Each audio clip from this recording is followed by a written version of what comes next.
एक बार फिर बात क्रिकेट की करते हैं और क्रिकेट का पोस्टमार्टम करते हैं। भारत दूसरे T20 मुकाबले में बुरी तरह से हार गया है और हार जीत लगी रहती है, हार जीत इतनी महत्वपूर्ण नहीं है, लेकिन जो स्ट्रेटजिकल फॉर्मेट में स्ट्रेटजिकल जगह पे हम हार रहे हैं उसके बारे में हम लोग विश्लेषण करेंगे एक बार फिर। जय हिंद दोस्तों, मैं हूं आपका दोस्त ललित व्यास पांडे। साथियों, भारत दक्षिण अफ्रीका के खिलाफ सेकंड मुकाबले में सिर्फ हारा ही नहीं है, उसकी पूरी पोल पट्टी खुल करके सामने आ गई है। पोल पट्टी कैसी?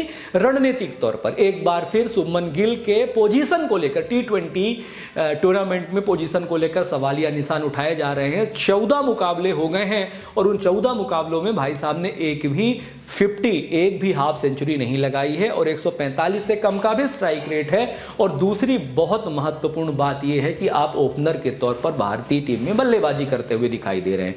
आपके एवज में जो संजू सैमसन बैठे हुए हैं आपके बगल में, उन्होंने 3 शतक T20 मुकाबलों में लगा चुके हैं और उनको आपकी तरह फ्रीलांस कभी भी मौका नहीं मिला क्योंकि लगातार वो विश्वास के तौर पर भारतीय टीम में मौके दिए जाते। 1-2 मुकाबलों में उनको मौका दिया जाता है, 1-2 मुकाबलों में तो वो पास होना फेल होना कोई फर्क ही नहीं पड़ता और तीसरे मुकाबले में उनको बैठा दिया जाता है। तो आपका जो जगह है, शुभमन गिल साहब का जो जगह है, वो T20 में बिल्कुल भी डिजर्विंग कैंडिडेट नहीं है। वो टेस्ट क्रिकेट में नो डाउट वो बहुत अच्छे बैट्समैन हैं और बहुत अच्छी जगह है और कैप्टन भी ठीक ठाक है। और वनडे क्रिकेट में भी एंकरिंग की भूमिका होती है, फॉर्म होना नहीं होना वो दूसरा विषय है। वनडे में भी आपकी जगह बेहतर तरीके से बनती, लेकिन T20 में आपकी जगह कहीं से कहीं तक नहीं बनती। आपको फ्यूचर का कैप्टन के रूप में बिना मतलब में देखा जा रहा था। आप T20 में किसी भी रोल में फिट होते दिखाई नहीं दे रहे हैं। जायसवाल जी बैठे हुए हैं और अपने संजू सैमसन जी बैठे हुए हैं, उनको मौका देना बेहद ज़रूरी है। गंभीर एंड थिंक टैंक क्या चाहता है भगवान ही जानता है, हमें तो समझ में नहीं आ रहा है। अब दूसरी बात कर लेते हैं हम सूर्य कुमार यादव। 16 इनिंग हो गई, एक भी 50 नहीं आई है भाई की।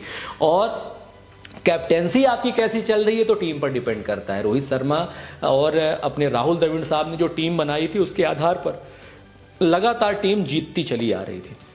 फिलहाल हार गए हैं, फिर से जीत जाएंगे, सीरीज आप जीत जाएंगे, ये इंपॉर्टेंट है ही। हम वर्ल्ड कप खेलने जा रहे हैं और वर्ल्ड कप में कैप्टन और वाइस कैप्टन का यानी कि राजा और सेनापति ही बुरी तरह फेल हो रहे हैं, तो बाकी सैनिकों की क्या बात की जाए। तो इसलिए सूर्य कुमार यादव भी यहाँ बिल्कुल फिट नहीं है, कैप्टन के तौर पर भी वो फिट नहीं है। यहाँ पर अपन को प्लान बी पे काम करना होगा अगर हम वर्ल्ड कप को फ्रीलांस जीतना चाहते हैं। किसके फेवरेट हैं, क्यों फेवरेट हैं, यह थिंक टैंक को निर्धारित करना होगा। बात करते हैं तिलक वर्मा साहब की। तिलक वर्मा लगातार आपको बचाने का प्रयास कर रहे हैं। आपकी नाक उन्होंने पहले भी बचाई है, अभी भी बचाई है और आगे भी बचाने का वो प्रयास करते रहेंगे। लेकिन यहाँ पर अब जो मुद्दा उठता है वो ये, खिलाड़ी आपको हमेशा नहीं जिता सकता। हार्दिक पांड्या की भी बात करें तो हार्दिक पांड्या भी दोनों मोर्चों पर आपकी मदद कर रहे हैं, लेकिन हर मैच में आपकी मदद करेंगे ऐसा संभव नहीं है। अक्षर पटेल साहब बॉलर हैं, बैट्समैन हैं, ऑलराउंडर हैं, मतलब बैटिंग ऑर्डर ही क्लियर नहीं है। आपको स्टार्टिंग में बैटिंग ऑर्डर तो क्लियर रखना पड़ेगा, तो आप कई मोर्चों पर फेल होते दिखाई दे रहे हैं। 214 रन बहुत बड़ा स्कोर नहीं होता है। जिस प्रकार से भारतीय टीम की लेगेसी है, जिस प्रकार की भारतीय टीम में खिलाड़ी हैं, उनको अगर बराबर मौके दिए जाएं तो वो यहाँ पर ठीक कर सकते हैं। दूसरा, ऋषभ पंत को तो बिल्कुल यहाँ T20 से हटा ही दिया गया है, बाहर ही कर दिया गया है। ईशान किशन को बिल्कुल कंसिडर ही नहीं किया जा रहा है। श्रेयस अय्यर भी T20 में कहाँ ही कंसिडर किए जाते हैं, लेकिन श्रेयस अय्यर फिट बैठने वाले क्रिकेटर हैं, यहाँ पे उनको फिट किया जा सकता है। फिलहाल भारतीय टीम जिस प्रकार से लग रही है, जिस प्रकार से परफॉर्म कर रही है, उस प्रकार से मैनेजमेंट की स्किल पर एक बार फिर प्रश्न चिन्ह उठता हुआ खड़ा दिखाई देता है। तो आप लोगों को थोड़ा सा इस प्रकार से देखना है। और भारतीय टीम की इस प्रकार की दुर्दशा जब होती है तो एज अ क्रिकेट प्रशंसक बहुत बुरा लगता है और बुरा सबको लगना भी चाहिए। हालांकि हम दूसरा मैच बुरी तरह से हार गए हैं। तिलक वर्मा ने हमें कुछ अच्छा स्कोर करने की मदद दिखाई, लेकिन केवल एक क्रिकेटर के अच्छा करने से सब कुछ नहीं ही होगा। शुभमन गिल के एवज में संजू सैमसन, ये कैंपेनिंग चलानी पड़ेगी। जब सब लोग मिलकर के बोलेंगे तो वहाँ तक आवाज़ पहुँचेगी और आवाज़ पहुँचती है। सूर्य कुमार यादव को एकदम से कैप्टन पे हटाया जाए या नहीं हटाया जाए, इस पर विमर्श हो सकता है, लेकिन अगर वो मेहनत नहीं करेंगे तो वो डिजर्व नहीं करते वर्ल्ड कप तक जाने के लिए। वर्ल्ड कप 2027 में बहुत टाइम नहीं है, 1 महीने बाद ही वर्ल्ड कप है।